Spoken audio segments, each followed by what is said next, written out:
Hi friends, நான் உங்கள் Rajasekar from PR walks and talks. இது நம்ம யூடியூப் சேனல். சப்ஸ்கிரைப் பண்ணாதவங்க பண்ணிக்கோங்க. அப்போ தான் நம்ம சேனல் போடக்கூடிய எல்லா வீடியோஸ் நோட்டிஃபிகேஷனும் ஃப்ரெஷ்ஷாக உங்களுக்கு வரும். அதை ஓப்பன் பண்ணிங்கன்னா அதில் இருக்கக்கூடிய கதைகள், நாவல்கள் எல்லாமே நீங்கள் கேட்க முடியும். அப்படியே இந்த கதையை கேட்டுட்டு ஒரு லைக் கொடுத்துருங்க, உங்கள் ஃப்ரெண்ட்ஸுக்கு ஷேர் பண்ணுங்கள்.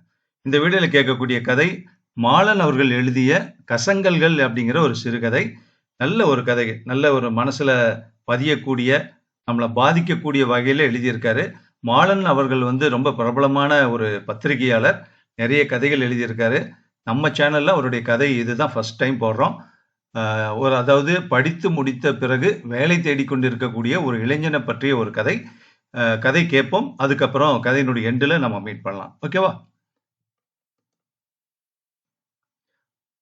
மாலன் அவர்கள் எழுதிய கசங்கல்கள் சிறுகதை. இவன் கவலையோடு அண்ணாந்து பார்த்தான். மழை வருகிற மாதிரி இருந்தது. இருட்டை விரித்து போட்டுக் கொண்டிருந்தது வானம். வரும், இன்று மழை வரும். அதன் எல்லா அழகுகளுக்கு பின்னாலும் இருக்கிற சோகங்களை நினைவுபடுத்துகிற மாதிரி மழை அதன் சோகங்களுடனும் வரும். இன்றும் மழை வந்துவிட்டால் இந்த சட்டை காயாமல் போய்விடுமோ என்று பயமாகவும் இருந்தது. நாளைக்கு இன்டர்வியூவுக்கு போக இந்த சட்டையைத்தான் நம்பியிருந்தான். இந்த சட்டைதான் கிழிசல் இல்லாமல், காலர் நைந்து போகாமல், கலர் மங்கிவிடாமல் பளிச்சென்று இருந்தது. இதுவும் கூட இவனுடையதில்லை. அண்ணா கொஞ்ச நாள் போட்டுக்கொண்டு போவதற்காக கொடுத்த சட்டை. இவனது மெலிதான உடம்பிற்கு ஒரு சுற்று பெரிதாக இருக்கிற சட்டை. இந்த சட்டையும் 2 நாளாய் மழை ஈரத்தில் உலராமல் கிடந்து புழுங்கிக் கொண்டிருந்தது.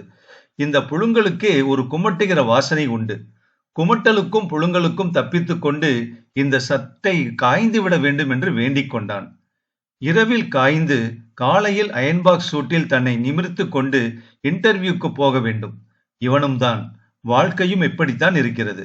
நெரிசலில் கசங்கி நம்பிக்கை சூட்டில் அவ்வப்போது தன்னை நிமிர்த்து கொண்டு என நினைத்து கொண்டான். மழை நின்றுவிட்டது. கட்டிடத்திற்கு வெளியே ஹோவென்று மழை நெய்து நெய்து விசிறுகிற நீர்ச்சேலைகள் அருமையாக இருந்தது. திடீரென்று மழை சிரித்து தூற்றலாகி குறுகி நின்றே விட்டது.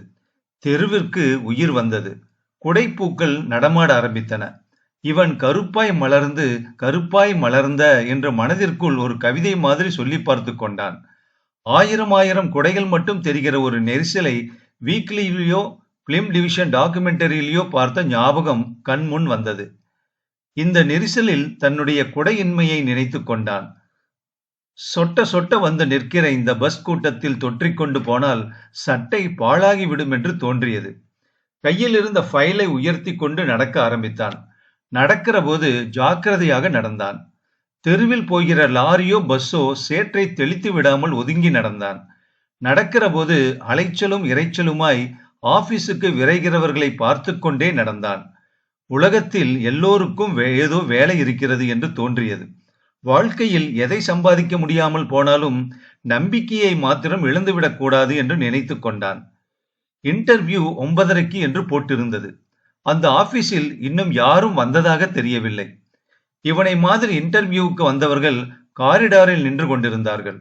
ஒரு 50-60 பேர் இருந்தார்கள். 10-15 பெண்கள் தனியாய் சைக்கிள் ஸ்டாண்டிலும் சொட்டு சொட்டாய் நீர்ப்பூவை உதிர்த்து கொண்டிருந்த மரத்தின் கீழேயும் ஒதுங்கி இருந்தார்கள். ஆபீஸ் வாசலில் கணுக்கால் அளவிற்கு தண்ணீர் தேங்கி இருந்தது. இவன் வழியில் தள்ளி தள்ளி போட்டிருந்த அரை செங்கல்களை மிதித்து கொண்டு தாவி தாவி போனான். ஒவ்வொரு அடியெடுத்து வைக்கும் போதும் சட்டையில் மழை தண்ணீர் தெளித்துவிடக் கூடாது என்று கவனமாக இருந்தான். இன்டர்வியூ ஆரம்பிக்கிற வழியாய் இல்லை. காத்திருந்தவர்கள் கூட்டம் கொஞ்சம் கொஞ்சமாக பெரிதாகிக் கொண்டே போனது.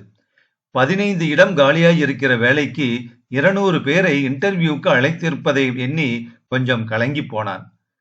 மேலே வேலையை பற்றி நினைக்க பிடிக்காமல் வருகிறவர்களின் சட்டைகளை பார்க்க தொடங்கினான். எத்தனை நிறம், எத்தனை விதம்! எல்லா சட்டையிலும் ஏதோ ஒரு மூலையில் சகதிக்கரை அல்லது ஈரம். இவன் தன் சட்டையை குனிந்து ஒரு முறை பார்த்து கொண்டான். நேரம் ஆக ஆக லேசாக பசித்தது. காலையில் சீக்கிரம் கிளம்ப வேண்டும் என்பதற்காக சாப்பிடாமலேயே கிளம்பி விட்டிருந்தான். போட்டுக்கொண்டிருக்கிற ஷூ காலை அழுத்தியது. லேசாக வலிக்கிற மாதிரி இருந்தது. இவன் சட்டையை கருதி சுவரில் சாய்ந்து கொள்ளாமல் நின்றிருந்தான். உட்கார ஈரமில்லாத இடமாக தேடினான். அநேகமாக எல்லோரும் நின்று கொண்டுதான் இருந்தார்கள், பெண்கள் கூட. கொஞ்சம் துணிச்சலானவர்கள் மாத்திரம் ஜன்னல் விளிம்பிலும் கைப்பிடி சுவரிலும் தொற்றிக்கொண்டு உட்கார்ந்திருந்தார்கள். அந்த பக்கம் ஒவ்வொருத்தர் போகும்போதும் எழுந்து எழுந்து நிற்க வேண்டியிருந்தது. இன்டர்வியூக்கு வந்தவர்கள் உட்கார எந்த ஏற்பாடும் செய்யப்படவில்லை. ஒரு பெஞ்சு கூட போடப்பட்டிருக்கவில்லை. இவனுக்கு கோபமாக வந்தது. வேலை தேடி வந்தவர்கள் என்றால் அவ்வளவு இளப்பமா? எதற்காக இந்த இன்சல்ட்? இவர்களால் எப்படி வந்திருப்பவர்களை வெளியில் மணிக்கணக்காக காக்க வைத்துவிட்டு உள்ளே அரட்டை அடித்துக் கொண்டிருக்க முடிகிறது? இத்தனை பேர் நின்று கொண்டிருக்கிற நினைப்பே இல்லாமல் சிரித்துக் கொண்டிருக்க முடிகிறது? Why they are so inhuman? 3:30 மணிக்கு மேல் இவனை உள்ளே கூப்பிட்டார்கள். உள்ளே இருந்தவர்கள் எல்லோருக்கும் வழுக்கை தலை. ஒருவர் புகைப்படத்தில் பார்க்கிற சர்ச்சில் மாதிரி சுருட்டு பிடித்துக் கொண்டிருந்தார். 2 பேர் சூட் அணிந்திருந்தார்கள். ஒருவர் ஜிப்பா, மாசு மறுவில்லாத வெள்ளை ஜிப்பா. இவர்களுடைய சட்டைகளில் ஈரமோ சகதிக்கரையோ இல்லாததை கவனித்தான். காலையில் பார்த்த சட்டைகள் ஞாபகம் வந்தது. பெயர், வயது, குடும்பத்தில் எத்தனை பேர், அனைத்தையும் சொன்னான். ஸ்வீடனின் தலைநகர் இது? ஸ்டாக்ஹோம். கங்கையின் நீளம் என்ன? தெரியாது சார். ஸ்வீடனை பற்றி தெரிந்திருக்கிற அளவுக்கு நம்ம தேசத்தை பற்றி உனக்கு தெரியாது போல் இருக்கே. இவன் முகம் சிரித்து போயிற்று. காதோரங்கள் சிவந்து கொண்டன. தான் வலிய கூப்பிடப்பட்டு அவமானப்படுத்தப்பட்டதாக தோன்றியது. விருட்டென்று எழுந்து கொண்டான். வாசலில் தேங்கியிருந்த சகதியை தாண்டி கொண்டு வெளியே வந்தான். உள்ளே உட்கார்ந்திருந்த அழுக்குகளின் மீதான கோபத்தில் அடிகளை அழுத்தி அழுத்தி வைத்தான். ஒவ்வொரு அடியெடுத்து வைக்கும் போதும் சட்டையின் மீது தெரிக்கிற சேற்றை பற்றின அக்கறை இல்லாமல் நடந்தான். பஸ்ஸில் கசங்கிக் கொண்டு கலைந்து போய் வீட்டிற்குள் நுழைந்தான். வயிற்றில் பசி தகித்தது.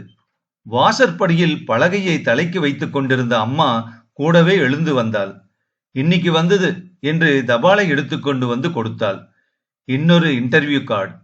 கையில் வாங்கிக் கொண்டு அதையே வெறித்து பார்த்தான். சட்டையை கலற்றி சோப்பில் நனைக்க பக்கெட்டை எடுத்துக்கொண்டு வந்தான். மாலன் அவர்கள் எழுதிய கசங்கல்கள் சிறுகதை முற்றும். இந்த கதை கேட்டிருக்கீங்க. உங்க மனசுல என்ன ஃபீல் வருது? இன்னைக்கும் படித்த படிப்பிற்கு பொருத்தமான வேலையை தேடிக்கொண்டிருக்கிற இளைஞர்கள் இருக்கிறார்கள். ஸோ அவங்க அட்டன் பண்ணக்கூடிய ஒவ்வொரு இன்டர்வியூமே பாத்தீங்கன்னா ஒவ்வொரு சாதனை தான். ஒரு இடத்துல சொல்லியிருப்பார் இந்த கதையில, கூப்பிட்டு அவமானப்பட்டதாக நினைத்து கொண்டான் அப்படிங்கிற மாதிரி. அது அவருடைய மனசுல தோணக்கூடிய ஒரு எண்ணம். கண்டிப்பா அது எல்லாருக்குமே இருக்கும். இன்டர்வியூல சரியா அட்டன் பண்ண முடியல அல்லது நம்ம வேலை கிடைக்காது அப்படின்னு உறுதி தெரியறப்போ மனசுல ஏற்படக்கூடிய ஒரு விரக்தி. ஆனா ஒரு இடத்துல சொல்லியிருப்பாரு, என்ன நடந்தாலும் சரி வாழ்க்கையில நம்பிக்கையை மட்டும் இழக்கக்கூடாது. எது கிடைக்குதோ இல்லையோ, ஆனா நம்பிக்கையை எப்பவுமே நம்ம இழக்காம இருக்கணும் அப்படிங்கிற மாதிரி. அதனால இந்த கதை மனசுல கண்டிப்பா நமக்கு பிடித்த மாதிரி இருக்கும்னு நினைக்கிறேன். அதே நேரத்துல படிச்ச படிப்புக்கு தகுந்த மாதிரி வேலை தான் அப்படிங்கிறதெல்லாம் இந்த காலத்துல பொருந்தவே பொருந்தாது அப்படின்னு சொல்லலாம். ஏன் அப்படின்னா இன்னைக்கு வாண்டட் அப்படிங்கிறது நிறைய இருக்கு. வேலை வாய்ப்புகள் நிறைய இருக்கு. ஆனா அதுக்கு தகுந்த மாதிரியான இளைஞர்கள் தன்னை தயார்படுத்திக்கிட்டு இருக்காங்களா அப்படிங்கறத ஒரு கேள்விக்குறியா இருக்கு. ஏன்னா நிறைய ஒரு புத்திசாலி மாணவர்கள் என்ன பண்றாங்கன்னா, நாம விருப்பப்பட்டு தேர்ந்தெடுத்த படிப்புக்குள்ள சேர்ந்த உடனே அந்த படிப்புக்கு தகுந்த வேலையெல்லாம் என்னென்ன இருக்குன்னு தேட ஆரம்பிக்கிறாங்க. அந்த தேடல்ல பேசிக்கா ஒரு டிகிரி இருக்குன்னா அந்த டிகிரி ஓகே. அதோட சேர்ந்து வேல்யூ அடிஷன்ஸ் வேற என்னெல்லாம் தேவைப்படுதுன்னு பார்த்து அந்த 3 வருஷம் அல்ல 4 வருஷம் அந்த டிகிரி முடிக்கிறதுக்குள்ள நிறைய வேல்யூ அடிஷனுக்கு தகுந்த கோர்ஸோ, சர்டிபிகேட் கோர்ஸோ அல்லது ஆன்லைன் கோர்ஸோ ஏதாவது படிச்சு தன்னை எக்யூப் பண்ணிக்கிறாங்க. அதாவது எது மாதிரியா இந்த வேலைக்கு எது மாதிரியான ரெக்யர்மெண்ட்ஸ் எல்லாம் இருக்குன்னு பார்த்து அந்த 3 அல்லது 4 வருஷத்துக்குள்ள தன்னை தயார்படுத்திக்கிறாங்க. ஸோ டிகிரி மட்டுமே போதாது, மேற்கொண்டும் அதோட அடிஷன்ஸ் வேணும் அப்படிங்கறத புரிஞ்சிட்டு இருக்காங்க இந்த காலத்து இளைஞர்கள். இருந்தாலும் நிறைய இளைஞர்கள் பாத்தீங்கன்னா இன்டர்வியூக்கு போறதே ஒரு சவால். அதே நேரத்துல இது மாதிரி ஒரு ஏழ்மை நிலையில இருக்கக்கூடிய ஒரு இளைஞன் ஒரு நீட்டா ஒரு ட்ரெஸ் பண்ணிட்டு ட்ரெஸ்ஸிங் கோட ஃபாலோ பண்ணி ஒரு இன்டர்வியூ அட்டன் பண்றதுக்கான ஒரு ரொம்ப பிரயத்தனம் எடுத்தாதான் அது சாத்தியப்படுதுங்கிறத ரொம்ப அழுத்தமா இந்த கதையில சொல்லியிருக்கிறதா நான் நினைக்கிறேன். ஸோ நீங்க என்ன நினைக்கிறீங்க அப்படிங்கிறத இந்த வீடியோனுடைய கமெண்ட் பாக்ஸ்ல சொல்லுங்க. ஓகேவா? இன்னொரு கதையில சந்திப்போம்.